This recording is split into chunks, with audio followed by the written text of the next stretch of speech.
मूसा आम बही खाता काटी एमती अवस्था करा तो मो स्वप्न भी भाव नी। हाय गाइज मु संजुक्ता आपण मानक स्वागत जनाऊँ मोर आउ गोटे न्यू मिनी ब्लॉग को। घर सफा रहिले मन सफा रहे यही भावना नहीं मु आज बाहरी पड़ी झाड़ धरी घर सफा करने।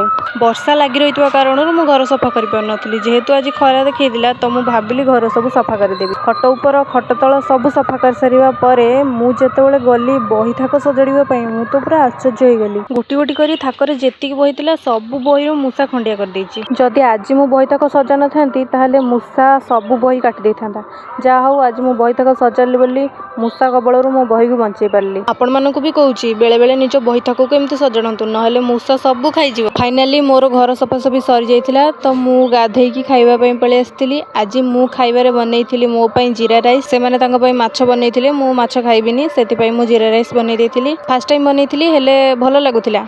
आज पई रहली देखा नेक्स्ट वीडियो रे टाटा बाय बाय।